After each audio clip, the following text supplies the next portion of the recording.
স্পষ্টীকরণ দিচ্ছি আজ, এবং সমস্ত মুসলমান এই ওয়াকফ বিল বাতিলের জন্য তৈরি আছেন।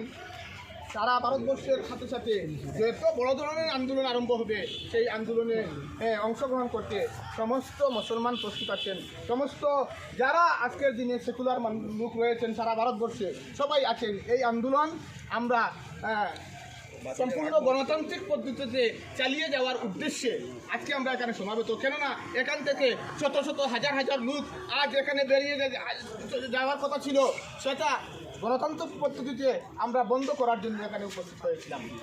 এই নিয়ে আমরা এখানে দীর্ঘ আলোচনার পর আমরা সিদ্ধান্ত নিয়েছি যে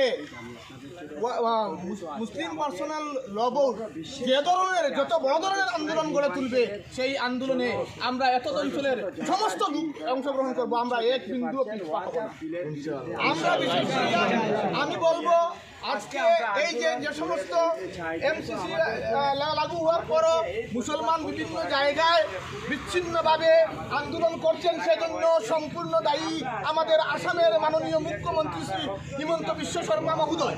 কেননা আমরা গত একদিন দেখেছি উনি বলেছেন ওনার মুখে যে ওয়াকফ বিলের সাথে সমস্ত মুসলমান ওনার সাথে আছেন, মাত্র কয়েকজন লোক প্রতিবাদ করছেন।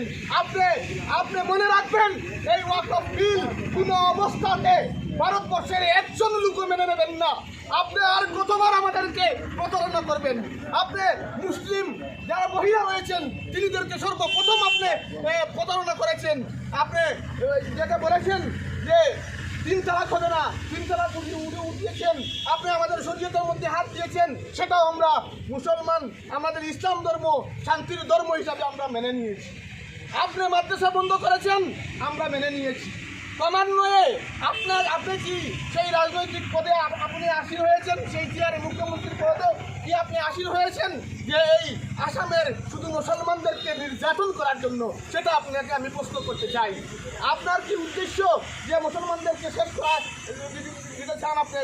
যদি আমি সরকার বাহাদুরকে আমি অনুরোধ করব, যদি আপনাদের ইচ্ছা থাকে যে ভারতবর্ষে মুসলমান আমরা থাকতে দেবো না, আপনারা আমাদেরকে ডাকুন, আমরা রাস্তায় বেরিয়ে আসবো, আপনারা গুলি করে আমাদেরকে মেরে দেন, আমরা প্রস্তুত আছি। আপনারা প্রস্তুত আছেন?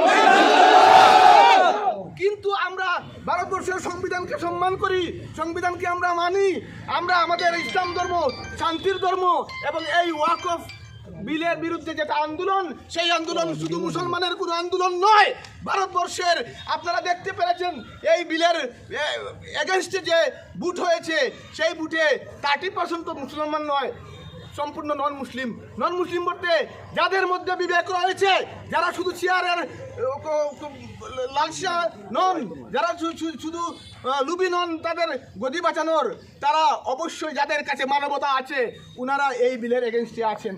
সেই আন্দোলন গড়ে উঠবে এবং আমরা আশা রাখি আগামী দিনে যখন মুসলিম পার্সোনাল ল বোর্ড ডাক দেবে, যদি কোনো রাজ্যিক কোনো সমাবেশ হয়, আমরা গুয়াহাটিতে আমরা যেতে সবাই প্রস্তুত। যদি সমস্ত ভারতবর্ষব্যাপী কোনো সমাবেশ হয় দিল্লিতে আমরা যেতে প্রস্তুত, আপনারা সব প্রস্তুত। যদি শিলচরে ডাক দেওয়া হয় আমরা আপনাকে জানিয়ে দিতে চাই যে আপনি প্রস্তুত থাকুন।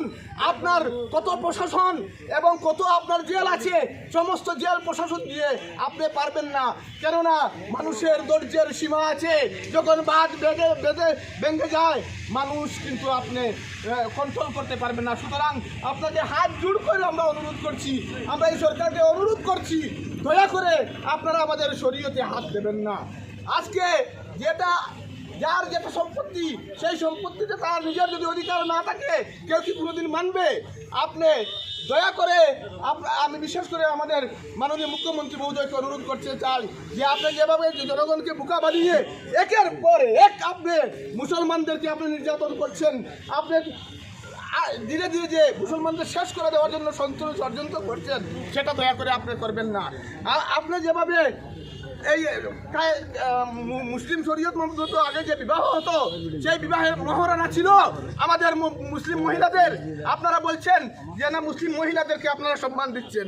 আমাদের ইসলাম ধর্ম, আমাদের আল্লাহ পাক রব্বুল আলামিন যে সম্মান দিয়েছেন, সেই সম্মানের যে অধিক সম্মান দেওয়ার কারো কোনো ক্ষমতা নেই বলে আমরা বিশ্বাস করি, আমরা মুসলমান মানুষ হিসাবে। আপনি যে সম্মান দিয়েছেন, আমি বলবো আমাদের মুসলিম সমাজের নারীদেরকে আপনি প্রতারণা করেছেন। কেননা আজকের দিনে যে সমস্ত বিবাহ হচ্ছে, সেই বিবাহে কোনো কাবিননামা নেই, সেই বিবাহে কোনো মহারণা নেই।